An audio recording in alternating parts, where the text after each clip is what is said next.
música do quarto do Martim ficou aberta, né? Ah, tá. Oi, Rita. Oi, eu acho que tá fechado aqui. Oi, bom dia a todos. Acho que tem alguém que está com 2 acessos. Aí fica dando retorno. Bom, mas está melhor agora? Vamos lá.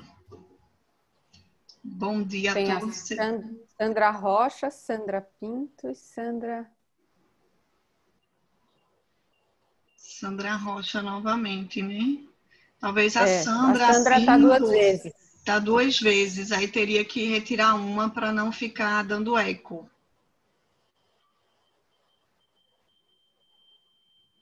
Ok. Acho que foi isso.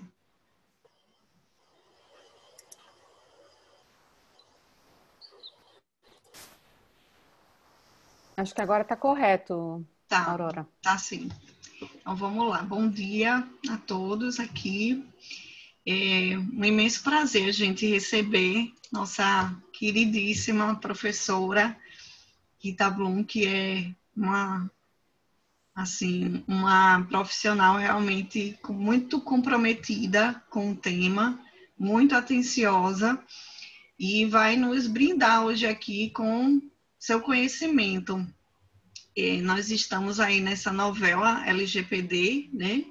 E ela vai trazer essa lei junto com as relações de consumo, e vai ser muito importante, principalmente no dia de hoje, que ela vai esclarecer que algumas situações elas vão ser decididas no dia de hoje, né?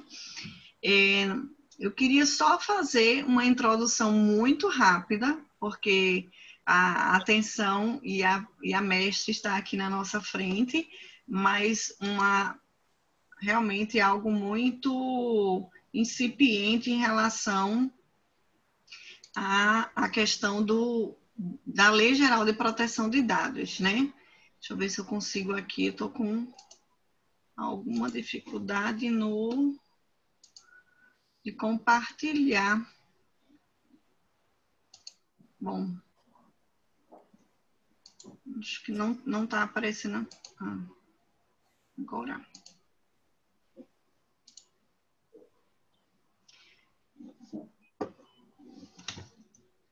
Bom, como eu vinha dizendo, é uma introdução realmente muito rápida do tema, para que a gente possa passar o tema para nossa doutora Rita Blum. Então, a Lei Geral de Proteção de Dados iniciou-se os debates ela no Brasil, né, em 2010, tendo sido enviada para a Câmara dos Deputados, tendo sido, né, doutora Rita, feita algumas consultas públicas. Sim. Projeto de lei em regime de urgência encaminhado em 2016, 2018 aprovado no Senado, 2018 também tivemos no finalzinho a nomeação, né, da Agência Nacional de Proteção de Dados, e nós estamos nessa celeuma em relação a vacatio legis e em relação a quando vai iniciar em termos de multa, em termos de obrigatoriedade, de sanções, e isso é o que a gente vai tratar muito sobre isso hoje, né?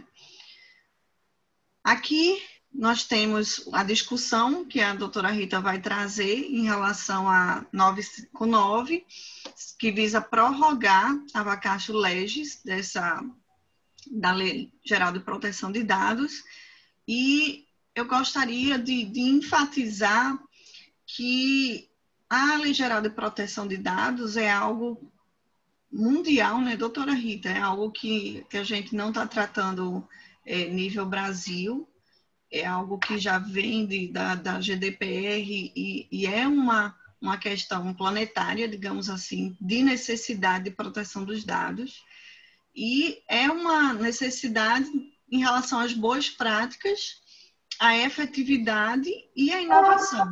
Então, dentro dessa perspectiva, é preciso que se tenha a ideia de que a Lei Geral de Proteção de Dados, ela está aliada, sim, aos programas de integridade, que é possível dizer que é necessário que haja esse emparelhamento da busca da Lei Geral de Proteção de Dados dentro das organizações e também dentro da perspectiva dos programas de integridade. É algo que se anda, digamos assim, para e passo com as questões que nós vamos enfrentar, notadamente agora no pós-pandemia. Então, eu deixo esse registro. Nossos escritórios podem oferecer isso, né, doutora Rita, em termos de treinamento, que serão muito necessários, em termos de implementação, e daí onde vem a importância da conjugação da Lei Geral de Proteção de Dados com os programas de integridade também. Então, como eu disse, foi uma fala muito introdutória para passar a palavra para a doutora Rita.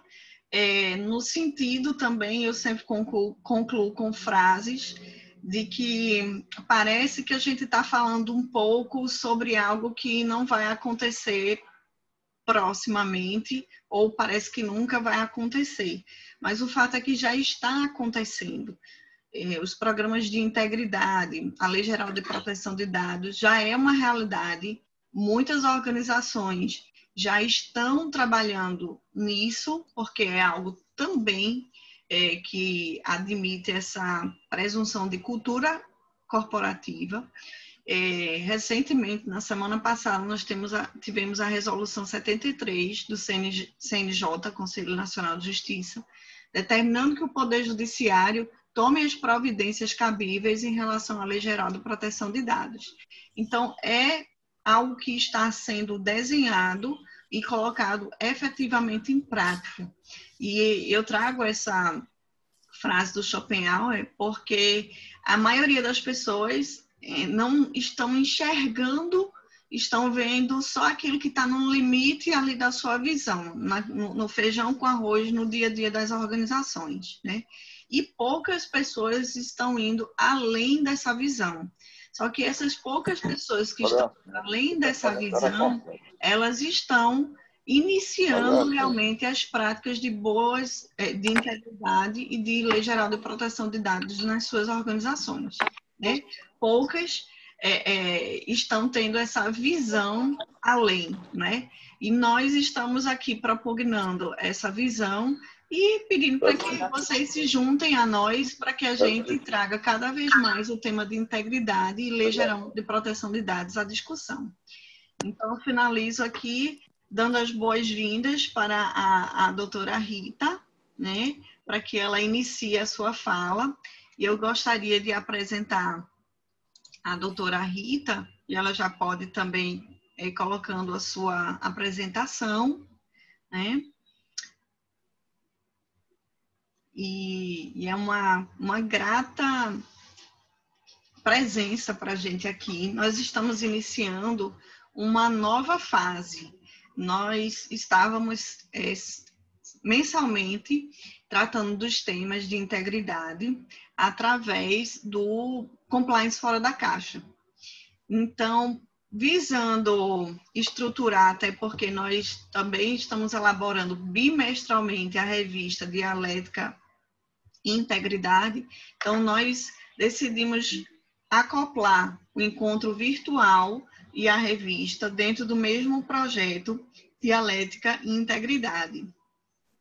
E esse projeto nasceu talvez de um inconformismo, de uma provocação do Compliance Fora da Caixa, e mais maduro, a gente está denominando agora Dialética e Integridade, para que a gente possa pensar, possa dialogar e possa transformar, a partir desses encontros, algumas realidades. Com a permissão da doutora Rita e de vocês também, esse encontro, nosso webinar de hoje, vai estar disponível durante 30 dias no canal Aurora Barros, no canal YouTube, para que algumas pessoas não estão podendo acompanhar, em atenção a elas também nós iremos deixar lá durante o período de 30 dias. Então, é um início de um novo ciclo, através do Dialética e Integridade, e nós iniciamos hoje com o pé direito, com a nossa amiga doutora, e que nós temos uma admiração imensa pelo seu trabalho, que é a doutora Rita. Ela é doutora em Direito pela PUC, tem um livro magnífico, O Direito à Privacidade e à Proteção dos Dados do Consumidor. Se você puder mostrar aí, doutora, esse livro, muito importante na nossa leitura sobre o tema, pela editora Almedina, ela é de 2018, coautora do artigo O que você precisa saber sobre a Lei Geral de Proteção de Dados, certificada pela Exim, é palestrante em mais de 15 eventos relativos à LGPD, e professora em pós-graduação da LLM, BMEC, FIA, ESA e FIAP, tendo ministrado mais de 12 cursos de extensão sobre LGPD.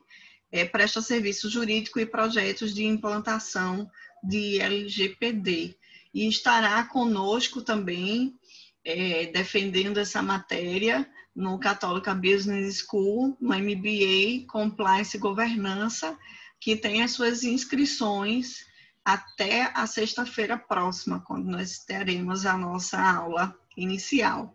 Então, com muita alegria, doutora Rita, passo a palavra para aprender com você hoje um pouco mais, ou muito mais, sobre a Lei Geral de Proteção de Dados, relação do consumo e toda a sua experiência aí de uma advogada que foi indicada, né, pela revista Análise Advocacia, pela sua proeminência nesse tema tão relevante nos dias atuais. Parabéns, doutora.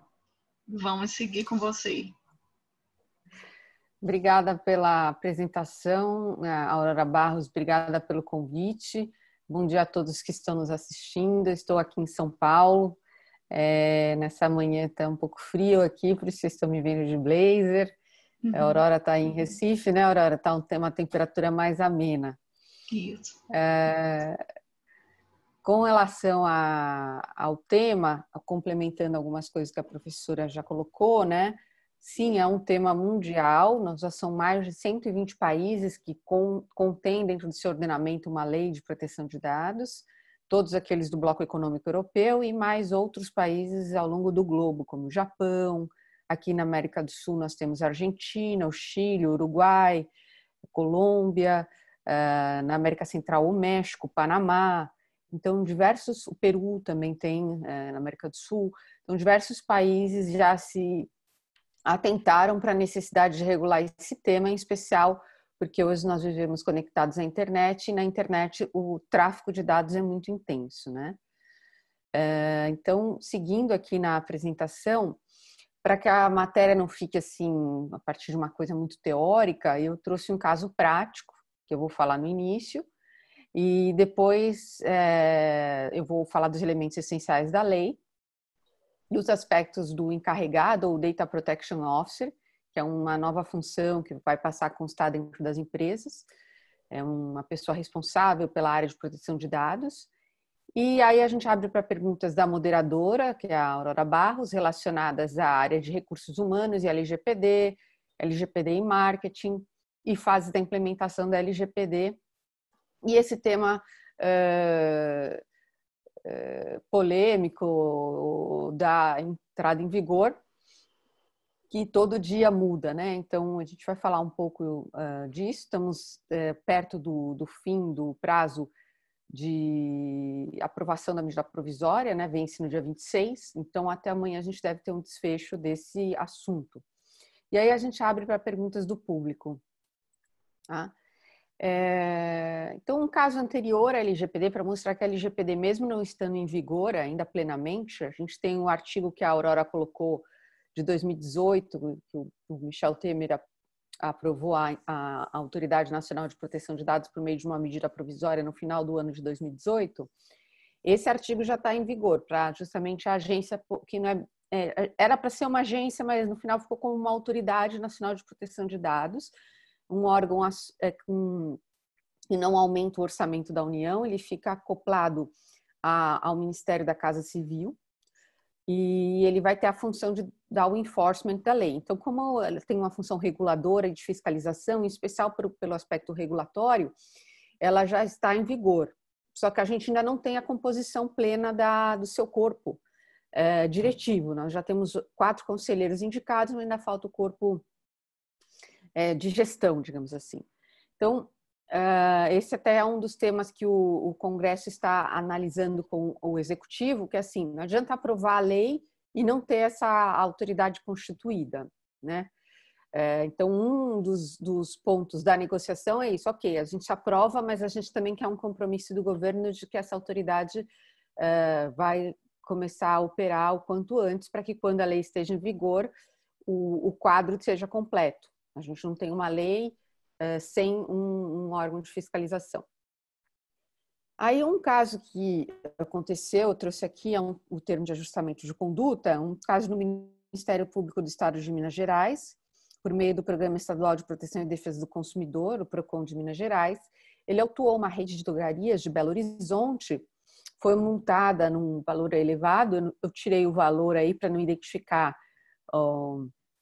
a instituição, né, a empresa, mas foi um valor alto, porque ela condicionava o desconto em produtos ao fornecimento de CPF dos consumidores, e a promotoria entendeu que a solicitação da informação no ato da compra não ocorria de forma clara, havia uma falta de transparência de que com aquele fornecimento de CPF a pessoa estava ingressando num programa de fidelidade da drogaria, e com isso permitindo que aquele dado fosse utilizado para outras finalidades além daquela solicitada. Então, o escopo principal do suposto programa é o de captar e capturar o CPF dos consumidores e não desenvolver em si um programa de vantagens ou fidelidade, o MP entendeu. E por conta disso, solicitou a assinatura de um TAC. Então, a gente vê nesse exemplo que o Ministério Público, a partir do Código de Defesa do Consumidor, que já fala do direito à transparência, do direito à boa-fé nas relações, né? Ele já autuando empresas que não dão transparência ao uso de dados de seus consumidores. Outro direito é o direito à informação clara, está no artigo 31 do Código de Defesa do Consumidor. E o MP entendeu que o direito do consumidor a ser informado da abertura do cadastro e a seu respeito não estava sendo observado, que é uma infração a essa lei, que é o CDC, e também que os dados não poderiam ser utilizados para fins diversos do que foi solicitado de início. E o MP, como vocês sabem, pela Constituição Federal, ele tem competência para tratar de tutela coletiva. Então, como eram muitos os consumidores, ele agiu dessa maneira aqui. Foi firmado um TAC, um termo de ajustamento de conduta, por essa empresa e foi equacionado. Esse foi um exemplo, mas nós temos aqui em São Paulo o caso da Via 4, que foram imagens captadas no metrô, sem conhecimento dos usuários, a devida anuência, digamos assim, não era só para a questão de segurança, era um uso para fins de marketing. Então, houve um questionamento, isso foi judicializado. Feito isso, passemos à exposição. Eu não vou entrar aqui em detalhes dessa ação, porque eu só li a inicial, não sei qual foi o desdobramento final dessa da Via 4, tá? O TAC, eu sei que dessa drogaria foi finalizado dessa maneira, como eu coloquei. Então, um resumo geral da lei, vejam que é uma lei geral de proteção de dados pessoais, ela não é uma lei geral de proteção de dados pessoais do consumidor. Isso significa que ela não se aplica só às relações jurídicas de consumo, que são as que se dão entre um fornecedor de um lado, um consumidor e que adquire um produto ou um serviço do outro. Ela também se aplica às relações trabalhistas e a relações, em geral, em que se coletam dados pessoais. Tá? Então, uma relação, às vezes, nossa com a administração pública, uma prefeitura, por exemplo, que forneça um serviço de saúde e utilize dados dos cidadãos, esses dados também estarão sujeitos à Lei Geral de Proteção de Dados. É uma lei que, devido ao aspecto da internet, ela não se aplica só aqui ao nosso país, Empresas estrangeiras que coletem dados de brasileiros e o armazenem fora também terão que seguir a lei. Essa é uma característica das leis gerais de proteção de dados. Normalmente, elas têm esse aspecto da extraterritorialidade. Da mesma forma, a lei geral, a Regulamento Geral Europeu de Proteção de Dados traz essa regra de que se você coleta dados de cidadão europeu ou de pessoas em tráfego na Europa, alguém que seja, por exemplo, um turista em trânsito lá, e você coletou o dado lá, se você armazena fora da Europa, você também tem que seguir esse Regulamento Geral Europeu de Proteção de Dados. É uma questão não só de direitos fundamentais, de garantir os direitos de privacidade de dados das pessoas, mas também uma questão que tem um viés econômico. Hoje, se você quiser transacionar com a Europa, o ideal é que você tenha uma lei geral de proteção de dados com um nível de proteção considerado adequado aos padrões europeus.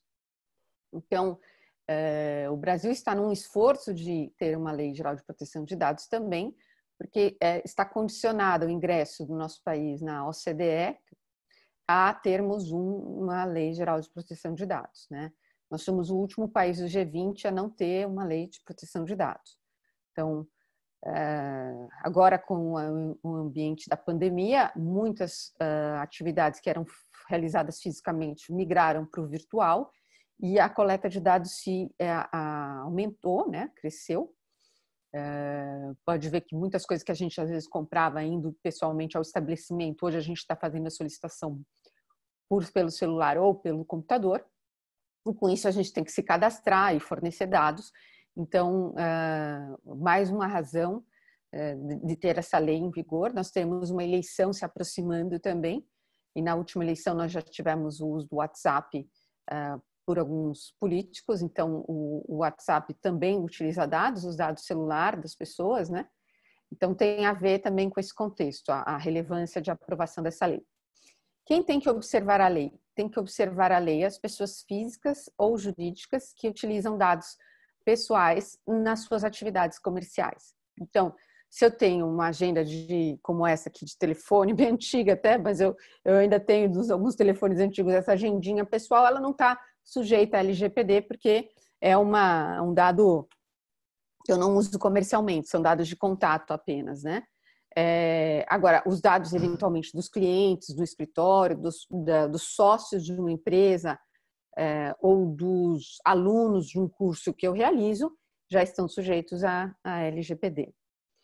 Quais são os direitos do titular do dado? A gente vai falar também. A lei, ela acrescenta direitos ao rol de direitos que as pessoas já tinham, seja como consumidores, seja como trabalhadores. Os envolvidos no tratamento. É importante perceber que no ambiente digital, raramente você só dialoga com uma empresa, normalmente tem uma outra empresa que dá suporte aos negócios daquela que oferece um serviço digital. E daí há uma pluralidade, digamos assim, de agentes de tratamento dos dados. Depois nós temos essa figura da Autoridade Nacional de Proteção de Dados, que é a que vai aplicar sanções e pode requisitar informações a qualquer momento aos agentes de tratamento a respeito do uso dos dados, para ver se eles estão utilizando os dados em conformidade ou não com a LGPD. E existe a previsão de uma multa, como a nossa lei se inspirou na lei europeia. A lei europeia, ela tem uma multa muito significativa. Existe uma multa diária de até 2% do faturamento, com limite de 50 milhões por evento, infração, obviamente verificando o porte da companhia, os dados que foram vazados e se a empresa tem um programa de governança em proteção de dados. Daí a relação entre essa matéria e a matéria da professora Aurora, que está mais próxima do tema da governança, do compliance, e por isso no MBA a qual ela se referiu, há também o tema da proteção de dados, porque ele passa a ser um tema de governança nas empresas. Tá? Seguindo aqui a Lei Geral de Proteção de Dados, então ela se dedica, tem por objeto o cuidado com o tratamento de dados pessoais, nós veremos o conceito mais adiante, realizado por pessoa física ou jurídica, pública ou privada, como eu dei o exemplo da prefeitura, que trata dados de cidadãos, agora, por exemplo, em relação ao Covid, onde que mora, se há pessoa infectada na residência, se é um, se são dois, enfim, esse tipo de dado. Independentemente do meio, eu falei bastante da internet, mas aquele dado cadastral que você fornece numa farmácia, foi um exemplo que demos aqui a partir do caso da drogaria, ou no supermercado, ou, por exemplo, eu agora estou colecionando uns selos para trocar por facas num programa de fidelidade aqui do supermercado próximo da minha residência. Quando eu entrego a folhinha preenchida, eles me pedem o meu nome, o meu endereço, o meu CPF. Então, esses dados cadastrais coletados fisicamente também estão sujeitos à Lei Geral de Proteção de Dados.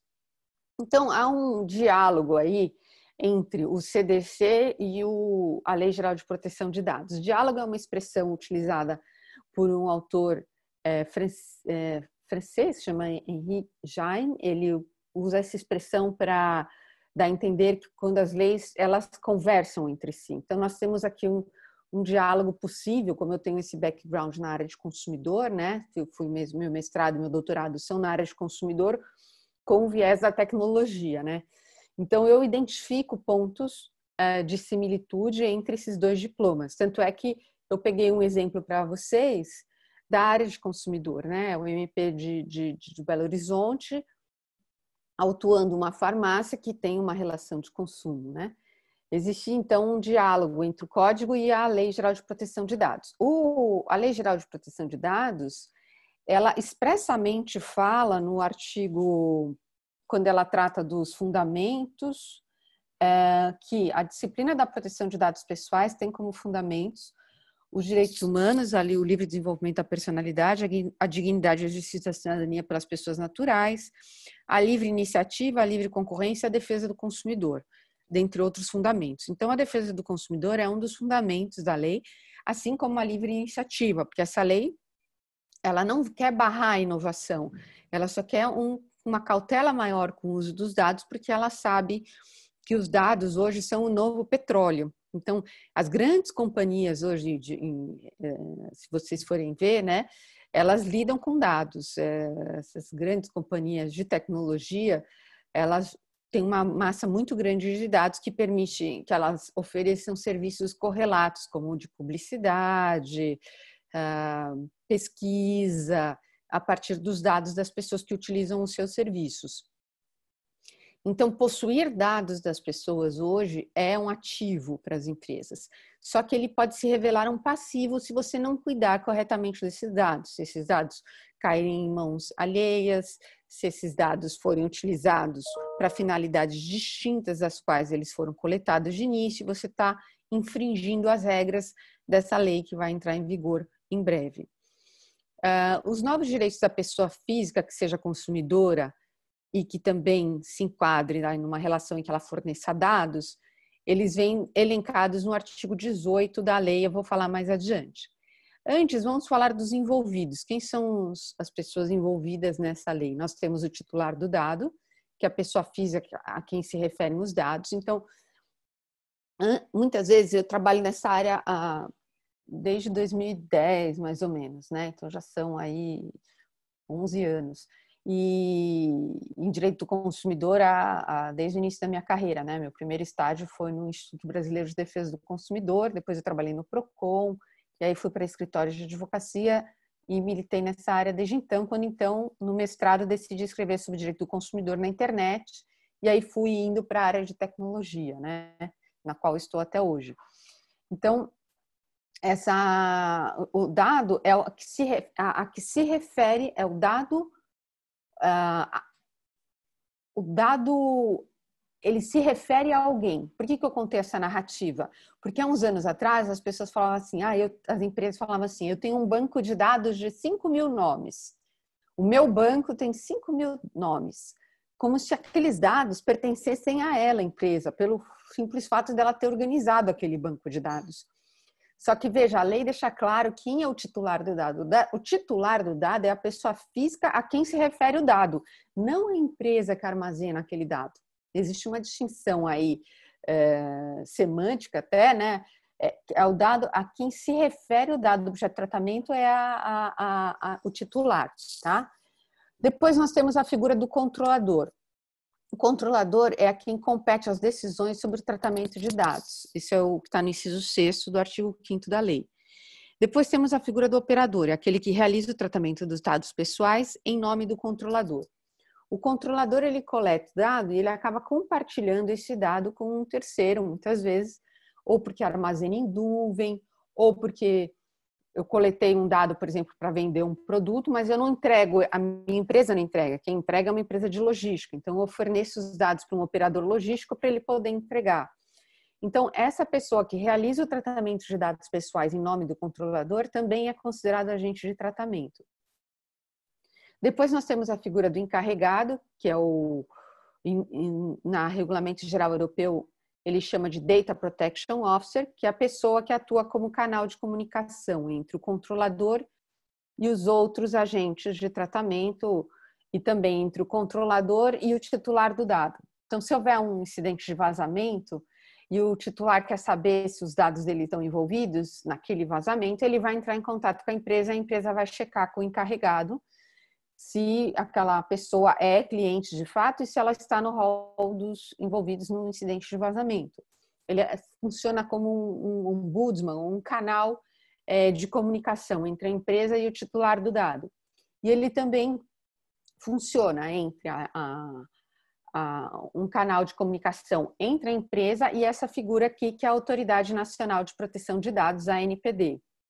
Então, se a ANPD quiser entender melhor o que aconteceu naquele incidente, ela vai entrar em contato com o encarregado. Por isso que a lei criou, digamos assim, eu disse no início, uma nova função, porque as empresas terão que ter essa pessoa e os dados dela deverão constar do site para que possa, caso seja necessário, acionar essa pessoa, ficar fácil o acesso a ela. Então, esses são os agentes de tratamento. Depois, nas definições, nós temos a definição de dado pessoal, que é a informação relacionada à pessoa natural identificada ou identificável. Então, aqueles dados que normalmente constam assim da agenda, né?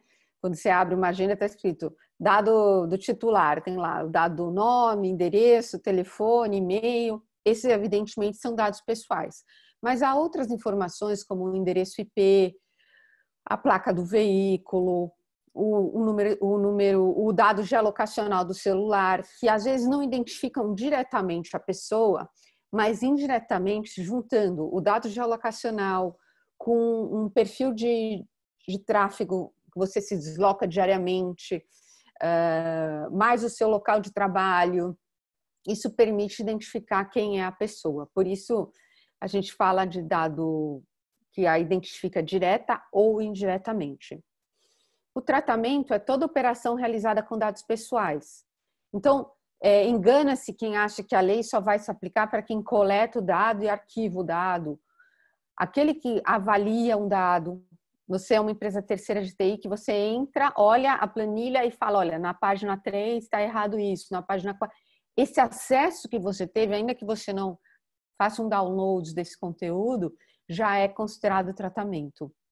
Por quê? Porque você pode capturar a imagem, tirar uma foto e ter esses dados, né?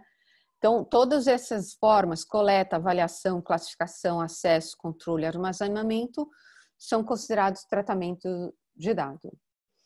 Aí, com relação aos direitos do titular, o artigo 18 da lei traz alguns direitos novos, na Europa a doutrina criou essa expressão direitos a memorização. Então, ele tem direito de acesso, correção, anonimização. Então, a pessoa pode querer aceder ao dado. Eu quero que nem no habeas data, que você já tenha assegurado constitucionalmente, mas são alguns dados que estão em arquivos públicos, né? Ou também dados de consumo que você pode acessar pelo Código do Consumidor, né? Ter acesso a eles. Mas agora o titular, ele tem direito de não só saber o que há arquivado sobre ele e, se houver alguma imprecisão, solicitar aquela correção. Por quê? Porque a partir do que está armazenado, muitas vezes você pode deixar de ser elegível a um produto ou um serviço, porque tem uma informação lá a teu respeito que te desabone ou que não o torne elegível para aquilo. Então, você tem um direito de correção.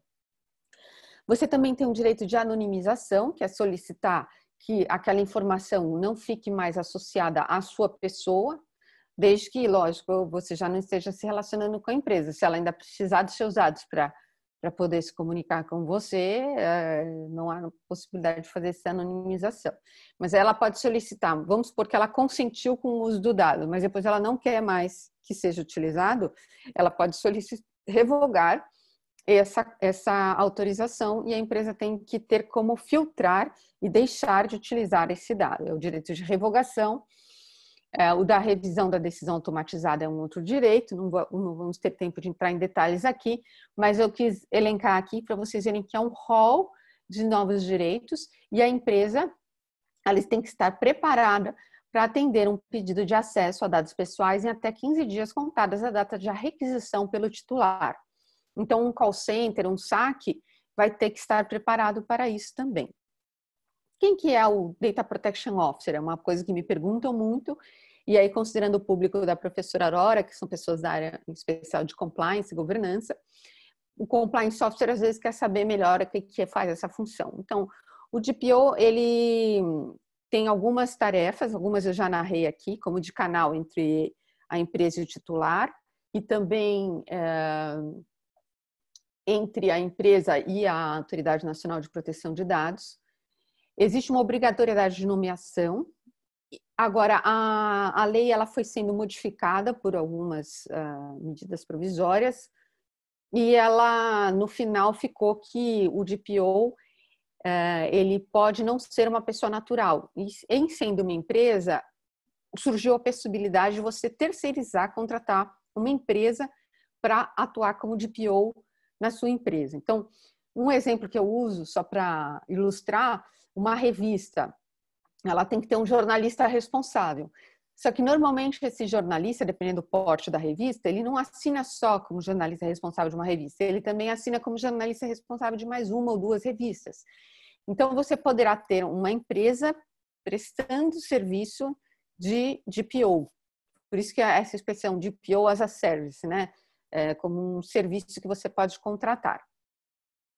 E qual o regime de responsabilidade em caso de reparação dos danos e como pode ser mitigada?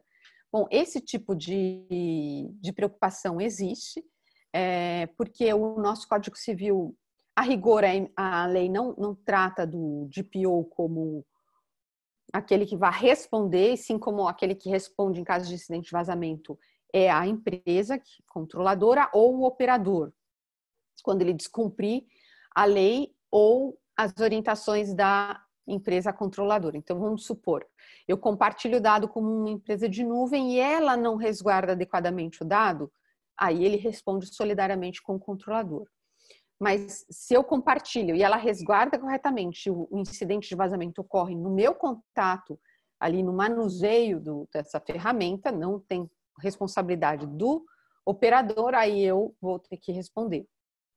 Então, a resposta original, em termos de responsabilidade, é da empresa, não do DPO ou do encarregado, mas ele pode ser responsabilizado fazendo uma construção com o artigo do Código Civil que diz que aquele que causa dano é responsável pela reparação. Então, se ele agiu com culpa, negligência, imprudência, existe a possibilidade de, ao longo de aplicação da lei, nós vermos algum tipo de responsabilização do DPO. Eu pedi licença para a professora Aurora para divulgar um curso de difusão de 27 horas de formação de Data Protection Officer, que eu estou encabeçando como professora, né? O coordenador é o professor Gilmar Maziero, aqui na FEA, né? Na Faculdade de Economia, Administração e Contabilidade Autuariais da USP. Nós trataremos nesse curso dos temas do slide anterior e ainda da governança corporativa e DPO, dicas de ferramenta de segurança e sigilo de dados, conteúdo dos documentos relevantes, a tríade de segurança da informação, enfim. A ISO, existe uma ISO, uma norma padrão, que trata da segurança da informação, e ele fornece um certificado. Eu pedi para a professora Aurora passar no chat o link do curso, para aqueles que tiverem interesse. Vai começar só em novembro, tá? mas a gente já está divulgando porque a gente sabe que nesse contexto da pandemia as pessoas têm que se planejar bem, ver se tem condições de fazer o aporte, né? E por isso, quanto antes a gente divulga, mais fácil da pessoa ter essa possibilidade. Então, se você está procurando se especializar nessa área, é uma possibilidade esse curso de difusão da FEA. Seguindo, então, eu deixo aqui os meus contatos e o meu perfil no LinkedIn. Quem quiser colocar o celular voltado para essa captura de QR Code vai ter acesso ao meu perfil no LinkedIn. E agora, como prometido, eu abro para as perguntas da moderadora.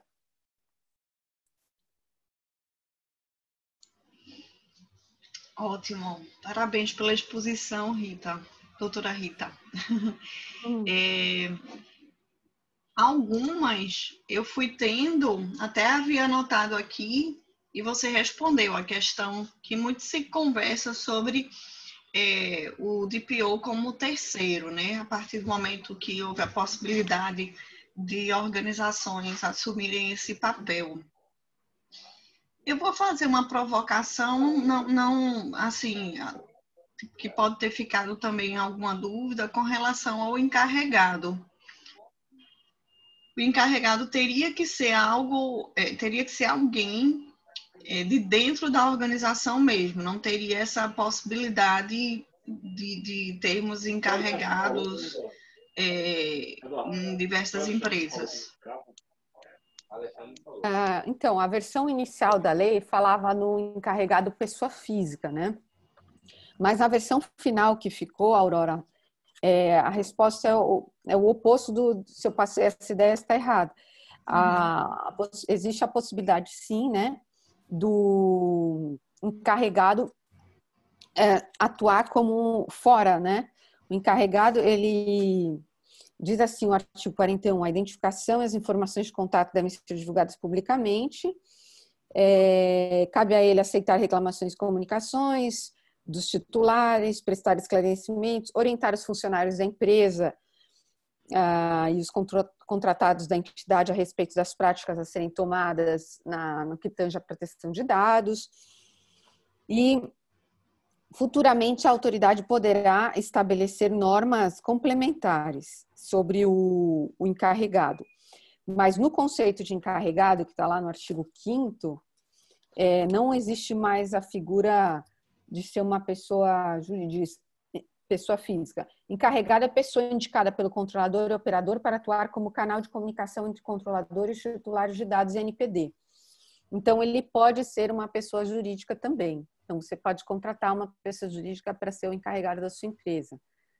Há aqueles que até defendem, porque acham difícil a pessoa interna, se ela verificar um risco e ela chega, por exemplo, o presidente e fala, olha, aqui se você seguir dessa forma, usando os dados assim, você coloca a empresa em risco quanto a isso. Aí ele fala, mas eu vou continuar fazendo dessa forma. Aí ele quer se resguardar para não ter eventual risco de responsabilização. Então, o senhor pode assinar aqui que eu orientei nesse sentido e que o senhor decidiu agir de outra forma? Veja a situação como ele se coloca, né? Ele tendo que ir contra a alta direção. E aí ele fica em risco até do cargo dele ser demitido, enfim. Mas o fato é que, para aqueles que defendem, usam esse argumento, né? Do aspecto interessante de ser uma pessoa de fora. Mas o fato pode ser tanto uma pessoa interna como uma pessoa externa. O importante é que, de fato, ele conheça os aspectos da organização, como é que o dado trafega lá, quais os cuidados que a empresa tem, porque ele que vai ter que prestar esse tipo de conta caso haja algum incidente de vazamento.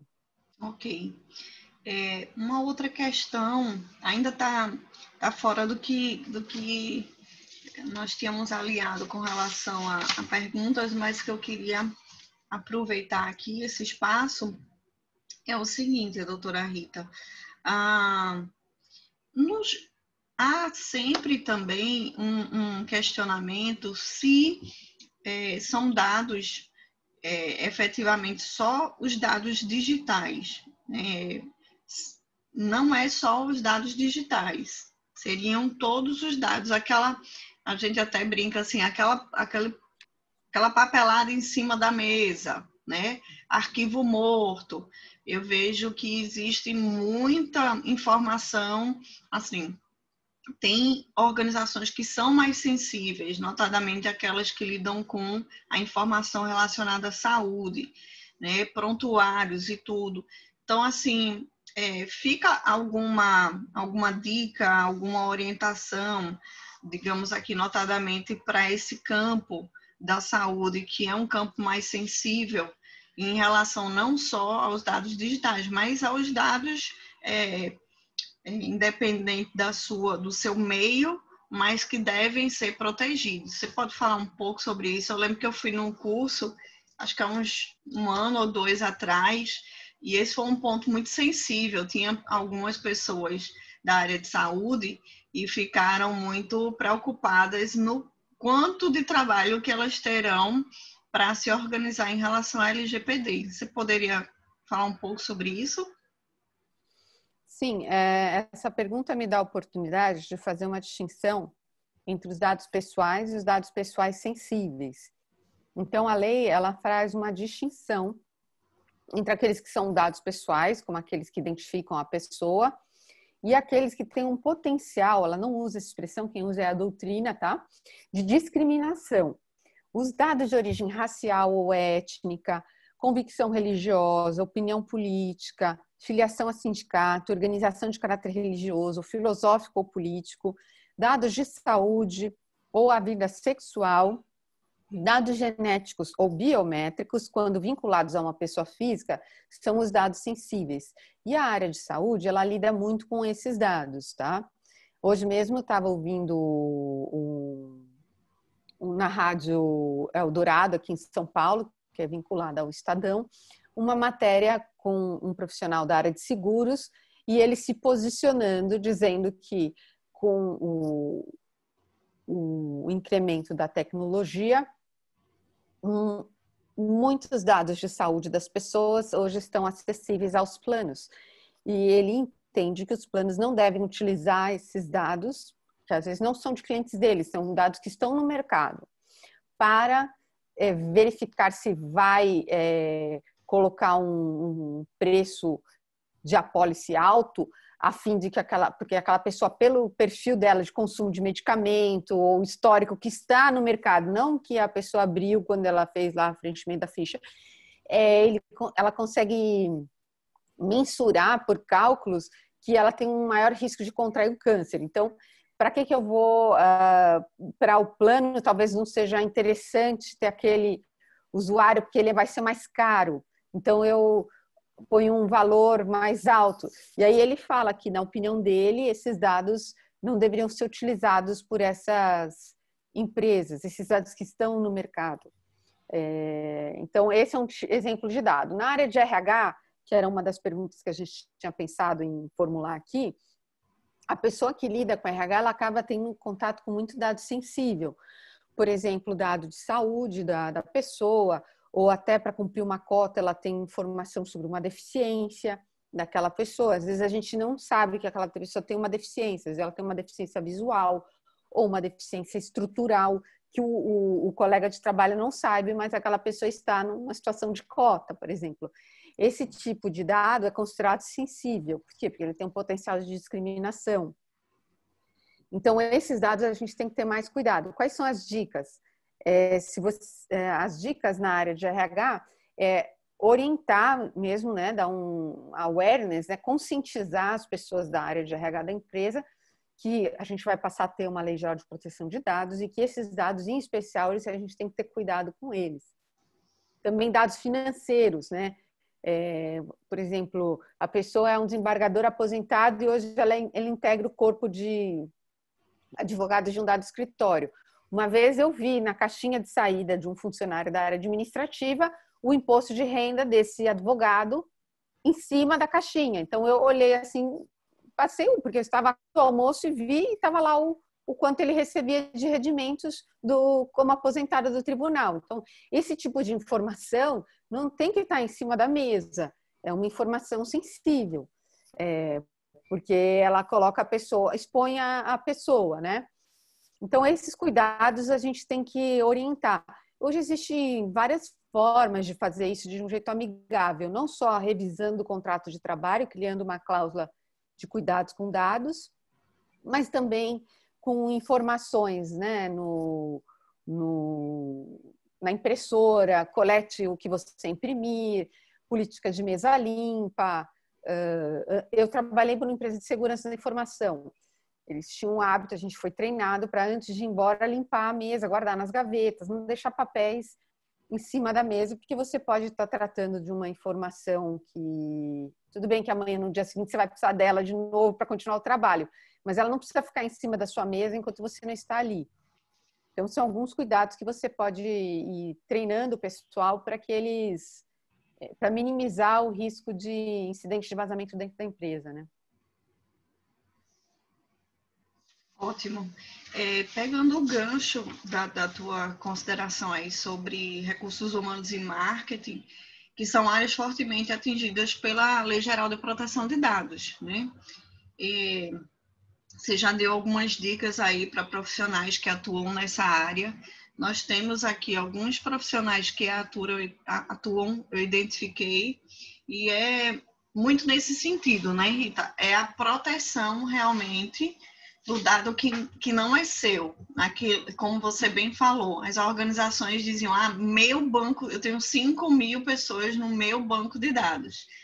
Não é mais seu, mas assim, ainda que esteja transitando na sua organização, seja em que modo for, ele tem que ter um tratamento que beneficie a segurança do teu dado, notadamente aqueles dados sensíveis, né?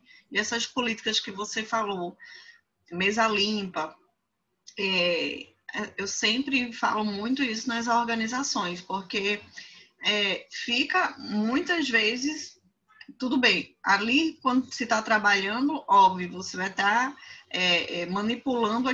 manuseando aquele documento, mas existe também uma folga, né, em saber que existem informações circulando de uma forma muito facilitada. Então, é um movimento cultural, né? É um movimento de modificação da cultura organizacional com relação a essa questão dos dados, né? Você teria mais algo para falar nesse sentido? Acho que eu concordo com você, né? Porque, de fato, o nosso país ele não tem muito uma cultura de proteção de dados. Como eu disse aqui, o exemplo da farmácia, às vezes a gente chega na farmácia, eles pedem uma série de dados que não necessariamente são necessários para você comprar uma pasta de dente, né? Ou quando você vai numa loja fazer uma troca e você tem que dar mais informações, algumas são necessárias para o fim contábil, fiscal, que ele precisa dar baixa naquela nota, trocando por um outro produto, enfim. Mas tem outras informações que se pede ali, que, como idade, não é uma informação fiscal. Ele quer saber a minha idade, ele quer saber minha data de aniversário, para ele poder me mandar uma campanha de marketing na época do meu aniversário. E às vezes a gente vai fornecendo sem se perguntar por que eu preciso te dar esse dado, né? Os golpes de WhatsApp que estão ocorrendo, a gente vê às vezes muito da boa fé das pessoas, né? Só o nome de alguém, liga e pede, e a pessoa de boa fé vai. Então, pense antes de consentir ou de fornecer o dado. E a mesma coisa na empresa, né? Bom, eu estou bem intencionada, alguém me pede um currículo de alguém. Você tem um currículo aí de alguém? Na área de RH temos isso, né? Eu até coloquei aqui um pouquinho na parte de RH, né? Na fase pré-contratual, a coleta de currículos e o compartilhamento. Você recebe um currículo e às vezes você não o aproveita, acaba se contratando uma outra pessoa e alguém num grupo de WhatsApp te pergunta: você tem algum profissional com esse perfil? E você, bem intencionada, pega e compartilha. Só que você, em vez de repente, verificar, essa pessoa ela está empregada, ela ofereceu o currículo para vaga na minha empresa ou ela quer que eu compartilhe? Porque os dados são dela. Aí você compartilha de boa fé, só que justo vai para uma empresa que é a empresa em que ela trabalha, por exemplo. Uhum. Você não se atentou. E aí a pessoa fica sabendo que ela está olhando o mercado. Então, esses cuidados que nós vamos ter que ter com os dados, eles vão além da nossa organização, também na interface, no compartilhamento dos dados. Então, na área de recursos humanos, muitas vezes as empresas utilizam consultorias. Então, rever os contratos com a consultoria, make sure, né, tenha certeza que quando a consultoria seleciona um candidato, ela pode compartilhar com você aquele currículo, você pode armazenar aquele currículo para uma outra oportunidade, não só para aquela, daqui a 6 meses entrar em contato com a pessoa.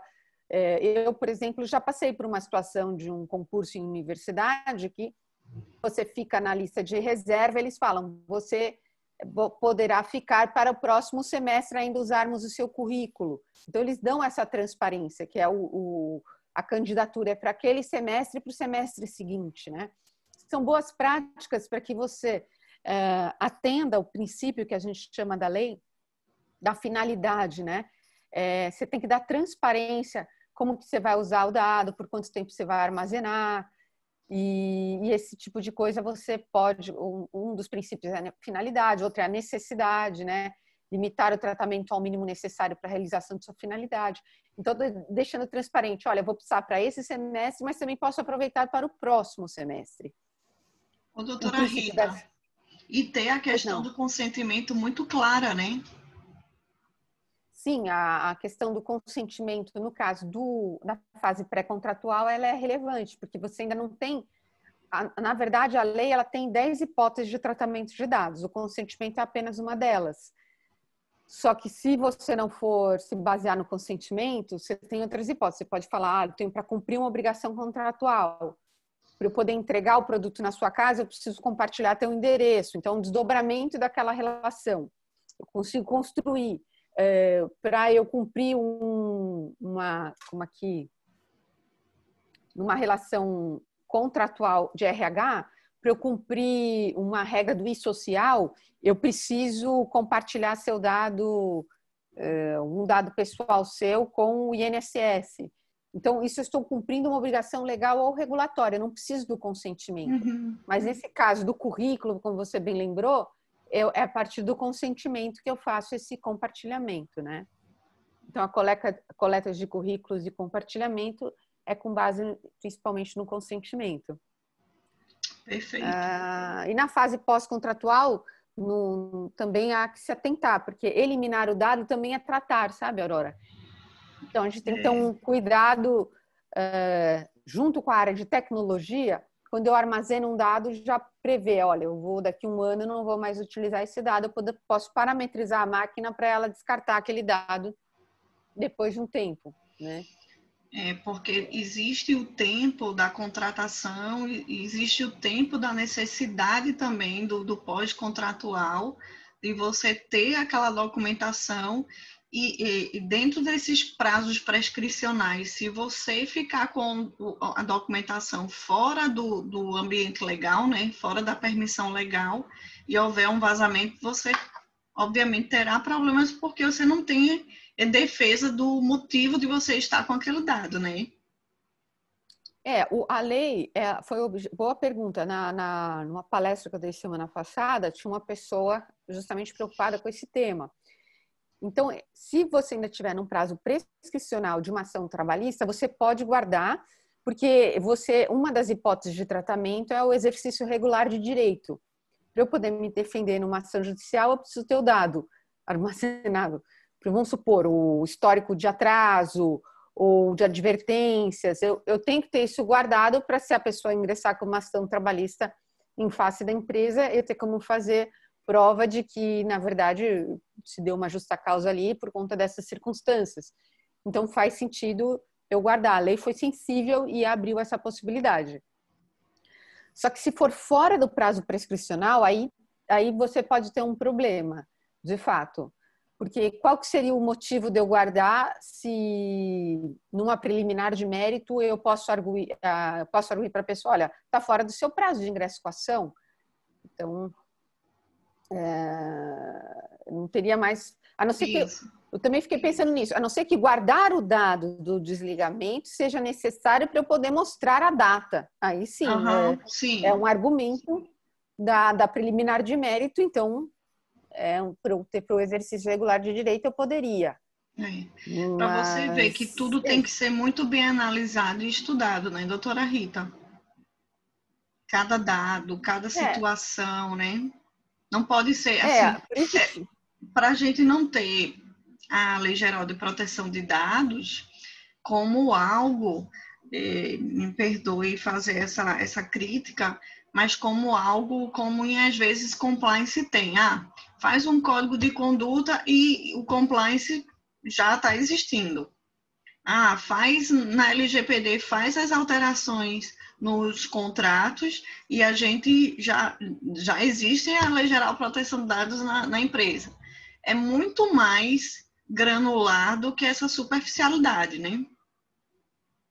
é mais granular, é mais granular. Porque os fatos, muitas vezes, é que vão dizer se aquele uso é adequado ou não. Uhum, exatamente, Então, exatamente. Tem que ter um inclusive, estudo, né? E um estudo a partir dessa multidisciplinar. pergunta, você me abre a oportunidade de falar um pouco da jornada de adequação da empresa, porque Perfeito. existem fases na jornada, né? E uma das fases é o levantamento de informações. Esse levantamento se faz a partir de entrevistas com os gestores de áreas da empresa. Aí você verifica, você vai lá falar, por exemplo, com o gestor de RH. Como que você coleta um currículo? Como que se armazena esse currículo? Por quanto tempo? Quando que há o descarte? Que pessoas têm acesso ao currículo? Onde ele fica armazenado? Por quanto tempo? Aí você faz um levantamento das informações e uma análise de diagnóstico. Aí se você vê, por exemplo, que ele compartilha ou que todo mundo da companhia tem acesso, ali você já vai identificando gaps. E aí você faz uma sugestão na hora de implementação, que é uma outra fase, a fase das correções, sobre os pontos que merecem atenção. Então, cada entrevista normalmente gera 5 a 10 fluxos de dados, porque uma mesma pessoa ela lida com vários pequenos processos no dia a dia dela, Uhum. que envolvem dados. Então, é bem granular, como você colocou, você usou uma palavra exata aí. Uhum. É bem granular, bem cheia de detalhezinhos, né? Inclusive, os clientes às vezes não gostam de receber um relatório muito grande com esses detalhamentos dos fluxos, que a gente chama de dados, e aí a gente usa do recurso daquele mapinha de flechinhas, caixinhas, Uhum. sabe? A gente faz um mapeamento visual, que aí ele olha e a gente coloca em vermelho aonde que está o gargalinho ali, o problema ali. Ele bate o olho, então aqui não poderia ser assim, aqui você teria que fazer dessa forma. Ou aqui, para você usar o dado para uma outra finalidade da qual você originalmente abriu para a pessoa, você precisa dar essa transparência e pegar um consentimento. Ou justificar no contrato. Às vezes, no contrato você pode falar, constitui legítimo interesse o Uhum. uso do dado para tal fim, pois é necessário isso para eu fazer uma boa execução do contrato. Aí você não fica no consentimento. O consentimento é bom vocês terem em mente, sim, da mesma forma que ele te blinda, ele é revogável. Então, se a pessoa revoga, aí você já não pode usar, porque você está só baseado no consentimento. Se você constrói uma outra hipótese de uso do dado, você tem uma outra forma de se basear se você for questionado. Tá? Então, bom, mas voltando para a questão do Perfeito. granular, é isso mesmo. E a implementação tem todo esse detalhamento.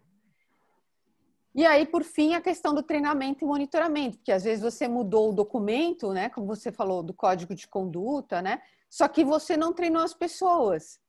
Então, de repente, eu já vi uma situação de uma pessoa que era de uma companhia aérea, teve um overbooking, ela era uma terceira, e ali na fila, as pessoas irritadas, querendo saber quando elas iriam voar e tal, deixa eu ver logo essa lista, e pegou da mão dela a lista. E ela deixou ele pegar a lista. E aí ele tira uma foto, só que aquela lista não tem só o nome dele, tem o nome de todos os passageiros do voo. Então, tem que ficar claro para o funcionário essas regras, para ele poder se sentir seguro e falar, não, isso eu não estou autorizado a fazer. Porque vai acontecer pedidos desse tipo. Posso tirar uma foto da tela? Posso ver essa lista? E a pessoa, às vezes, de boa fé ou no calor da emoção, cede, mas ela está cometendo uma infração sem ter sido, digamos assim, orientada, né? E hoje, com a possibilidade do WhatsApp, você pega uma informação dessa, você já pode compartilhar, você pode... Complicado, né, Aurora? É verdade. Potencializa, né?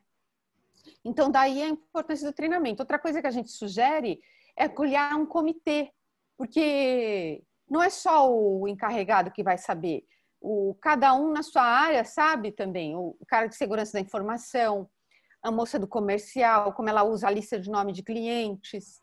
Então, fazer um comitê, como é muito comum em compliance, né? Um comitê de ética, um comitê de compliance, e esse comitê, ele possibilita que as pessoas deem inputs para a melhoria do programa, né? Cada uma sob seu enfoque, com o seu olhar. Então, alguém que é de compliance, por exemplo, pode falar, vamos melhorar o canal, para se alguém vê alguma coisa errada de privacidade, poder nos avisar para a gente melhorar, sem ter que se identificar, ou para não constranger um colega de trabalho. Uma pessoa de contencioso vai falar, olha, vamos criar essa evidência aqui de que a gente treinou, para poder amanhã, se for autuado, a gente mostra, olha, mas a gente orientou a pessoa a fazer. Porque a pessoa do contencioso, ela tem esse olhar da briga, né? Ela está enxergando lá na frente. Como é que eu vou fazer prova disso? O que não está nos autos não está no mundo, né? Então, ela precisa ter a prova. Então, ela já vai criando as evidências. Exato. Então, é interessante essa coisa do grupo multidisciplinar.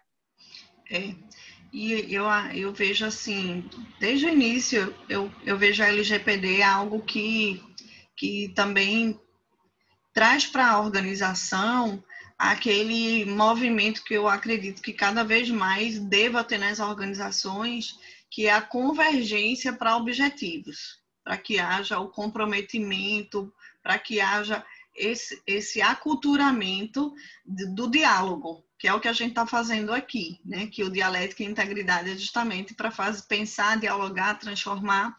E esse diálogo é importante e desafiador, porque eu tive a oportunidade de passar um ano com uma turma de mestrado da área de tecnologia, e chega a ser engraçado, porque a linguagem do jurídico é de uma forma, a linguagem da tecnologia é de uma forma, embora a gente possa estar falando só sobre a mesma coisa. Então, passa a ter também uma relação de diálogo dentro da organização, porque todos ali todos da organização têm algum acesso a algum dado. Então, essa participação também converge em positividade dentro dessa questão do aculturamento. É por isso, doutora Rita, que eu vejo tanto, como disse inicialmente, esse aparelhamento junto com os programas de integridade, esse andar de mãos dadas, porque vai também ser um aculturamento, tudo bem relacionado a um recorte, digamos assim, do programa de integridade, mas que ele está inserido dentro desse conjunto, aliás, desse sistema de integridade, né?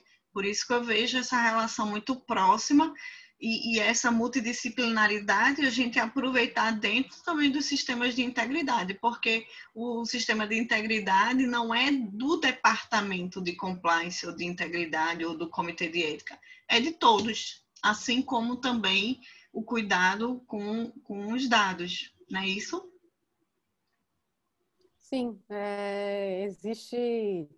Eu dou esse curso que eu dou na FEA USP, ele é uma sequência de um anterior que é LGPD, Governança e Compliance, né? E aí, no que tange a governança, um dos colegas que fala a respeito, ele traz muito da prática dele de governança para a LGPD. Por exemplo, o monitoramento do programa, né, da efetividade. Que às vezes você arruma a casa, tá tudo bonitinho, mas e como é que você mantém? Isso. Você tem que fazer reuniões periódicas a cada 3 meses, ver se continua tendo os mesmos cuidados com os dados que foram acordados lá atrás.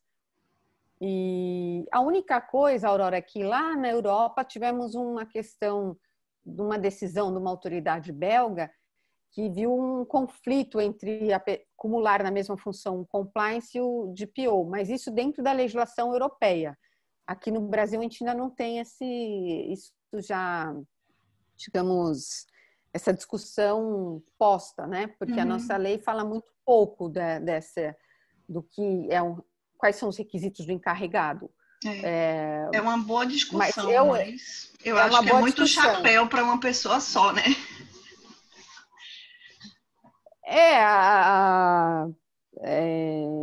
Na prática podem surgir questões de conflito de interesse. No compliance, eles identificaram isso lá na Bélgica, mas eu já vi, por exemplo, na área de segurança de informação, você tem um orçamento para gastar com tecnologia de proteção de dados, para estar dentro das suas metas, e ao mesmo tempo você é DPO. E aí você percebe que você precisaria investir mais, mas o seu budget, como chapéu segurança da informação, te diz que você não pode. Então, aí você tem um pequeno conflito aí, né?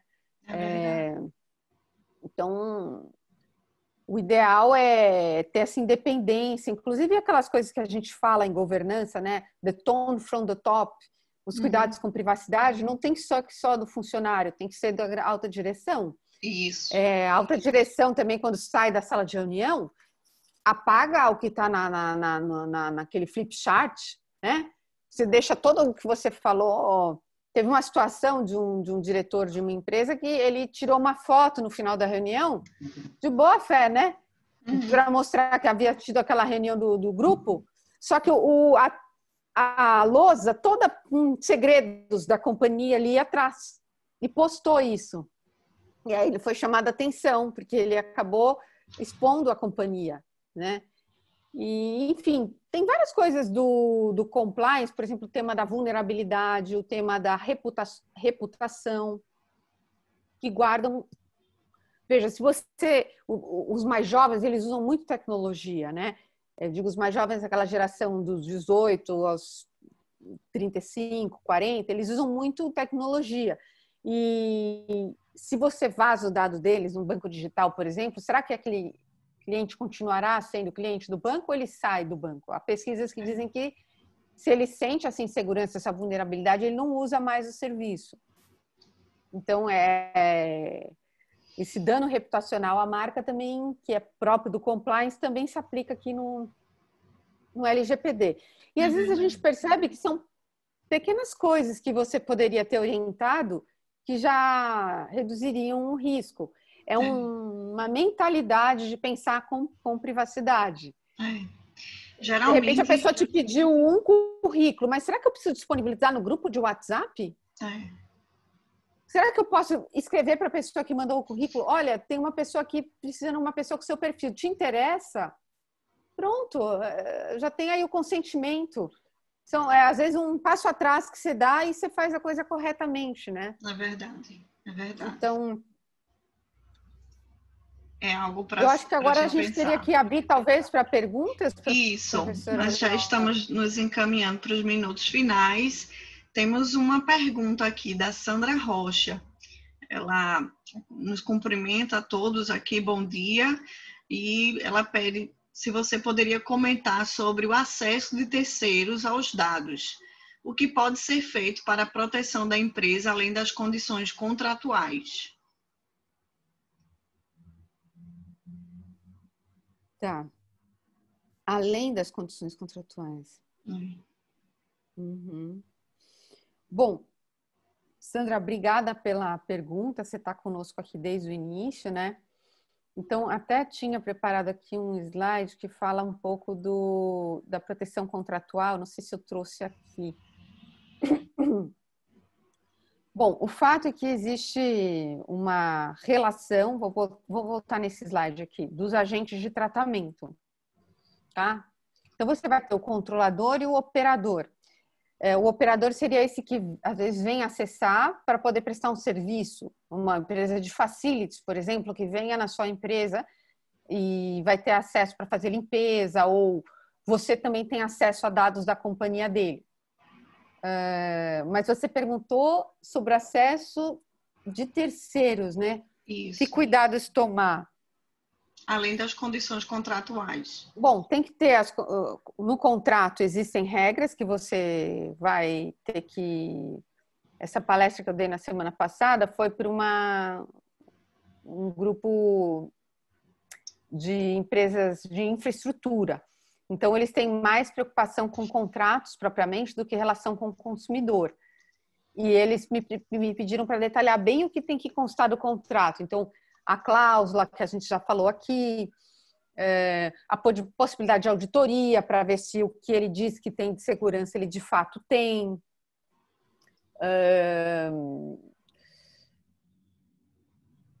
Se ele subcontrata, você precisa saber, porque ele vai dar acesso daquele dado que você compartilhou com ele para um terceiro. Você pode recusar a possibilidade de subcontratação na parte que envolve dados. Porque às vezes ele está seguro, mas aí ele compartilha com alguém que não está. Então, são cuidados que você pode ter. Agora, além do contrato, vai depender das circunstâncias, né? Eu tenho um colega que ele foi fazer um projeto de implementação numa empresa de veículo, numa montadora. Se não me engano, ela era de origem oriental. E já na entrada, ele recebia um papel dizendo o cuidado com o uso do celular nas dependências da empresa. Então, as instruções que ele não poderia fazer fotos.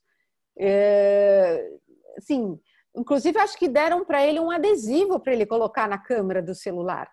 Então, veja, isso não é do contrato, né? Ele estava indo lá fazer uma primeira reunião e já foi submetido à política da empresa. Uma vez eu visitei também uma companhia e antes de ingressar no prédio eu tive que assistir um vídeo de boas práticas lá em relação ao comportamento dentro da empresa. Então, são ideias, né, que você pode incorporar no seu dia a dia de cuidados com os dados de acesso por terceiro. Eu estou entendendo terceiro alguém que não é da empresa, mas mesmo se for uma pessoa da empresa, então, você pode colocar no contrato de trabalho dela, né? Uhum. Eu tenho um aluno que trabalha numa empresa que ele não pode tirar foto da tela, está escrito, ele não pode entrar num call center com papel e lápis, nem foto, ele não pode deixar, quando ele entra no ambiente, ele deixa o celular fora, mas aí não é terceiro, né? Uhum. Mas são cuidados que você pode incorporar. Ela coloca aqui, complementando, é que hoje é comum terceirizar serviços como folha de pagamento, cobrança de clientes. Eles usam os dados cedidos pela empresa. Sim. Então, nos contratos, você tem que ter alguns pontos de atenção, né? Tem que previamente orientar o operador, que essa empresa terceira, ela é um operador, porque você é que coletou o dado, você que decidiu compartilhar o dado do seu empregado com essa empresa. Então, no contrato que você tem com ela, você vai ter que orientá-la de que ela vai estar tendo acesso a dados sensíveis, que ela só pode usar esses dados para rodar a folha, não pode usar para outra finalidade, que você tem o direito de fiscalizar a parte de segurança, ver se ela está com tecnologia adequada. Ainda, ver se ele tem competência para tratar desses dados a partir de perguntas que você faz. Hoje já está acontecendo na due diligence, você perguntar para a empresa, como é que você está de LGPD? Você já está conforme? Que tipo de software você usa? Onde você armazena os dados? Quem tem acesso? Você subcontrata ou você que utiliza? Se houver um incidente de segurança, você tem que ter uma cláusula que ele é obrigado a te avisar prontamente, por exemplo. É um outro cuidado que você pode colocar. Essas instruções você tem que colocar no contrato por escrito, sabe, Sandra?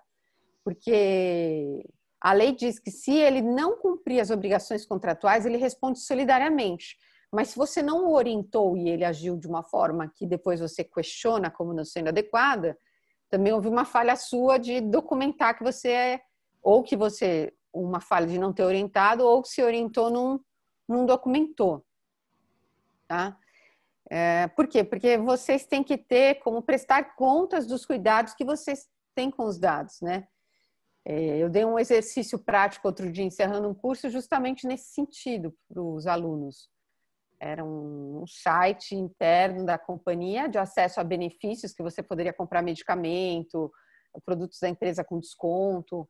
E esse site piloto, de repente, os dados ficam acessíveis a outras pessoas, além de você, outros conseguem enxergar.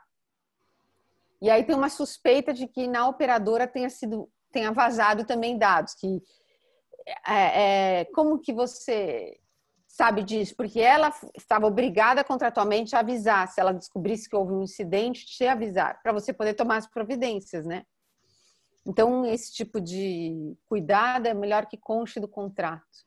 É verdade, é verdade. Bom, doutora Rita, nós estamos agora realmente nos minutos finais. Se você puder nos dar uma contribuição também no sentido de como você acha que vai concluir essa novela aí da Lei Geral de Proteção de Dados, não querendo que você seja antecipando o futuro, nem que tenha uma visão assim de bola de cristal, mas dentro do teu sentimento, o que é que você acha que nesses próximos dias aí pode acontecer? Qual é o teu feeling nesse sentido? E teu conselho, né? Como as empresas e os profissionais devem se comportar agora aí nesses próximos meses em que a gente tem muito a trabalhar nessa Lei Geral de Proteção de Dados. Bom, eu preparei aqui um slide. Como eu disse, Aurora, diuturnamente essa história sofre atualizações, né? Então, eu já dei palestra no passado achando que a lei ia entrar em vigor em fevereiro. No final, postergou para agosto, agora, dia 16, que já passou para entrar. Só que aí veio uma medida provisória prevendo a entrada em vigor em 3 de maio de 2021. E aí tem dois aspectos. Tem essa medida provisória é a 959 de 2020. Estão vendo aí na tela? Ela está com a votação, está na pauta do Congresso para terça-feira, dia 25.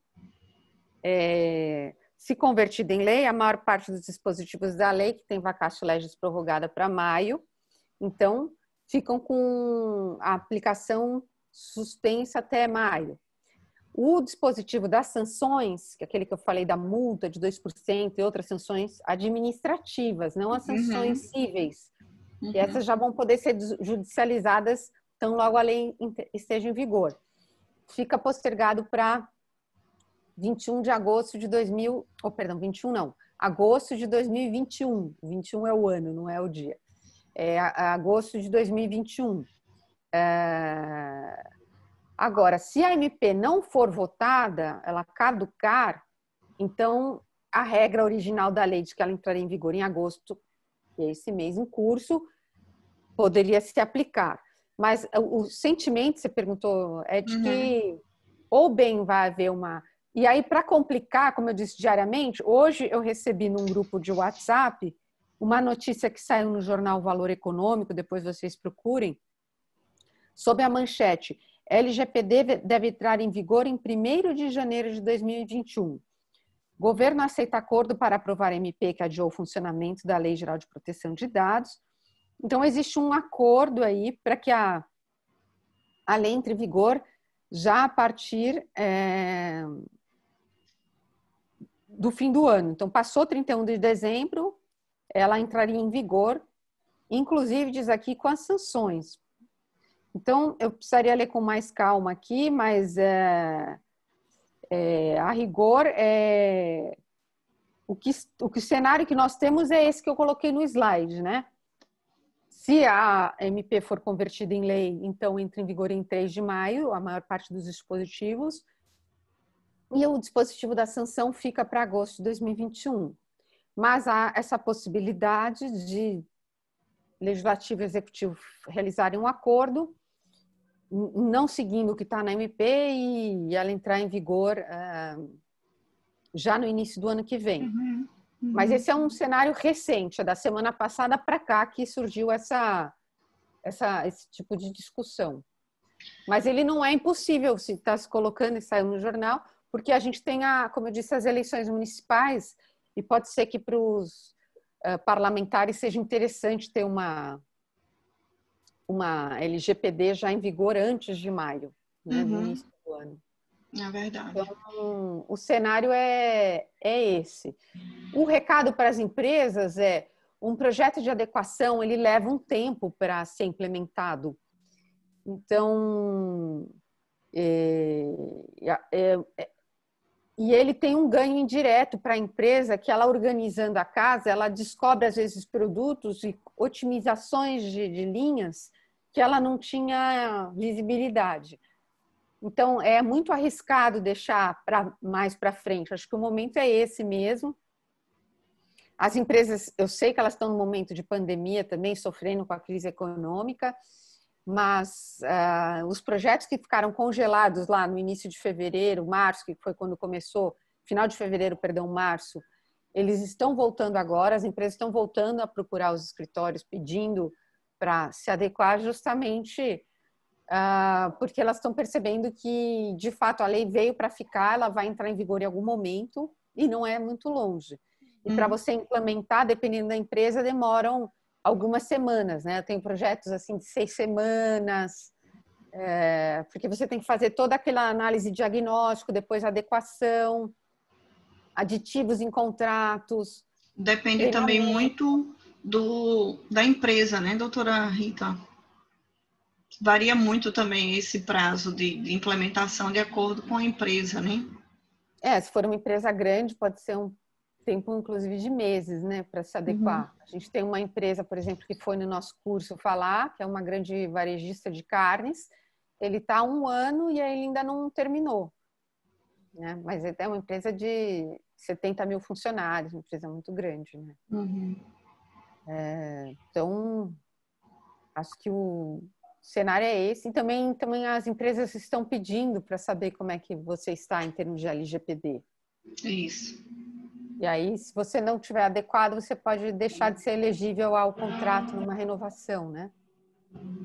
É verdade. É uma questão de mercado, sobretudo, né?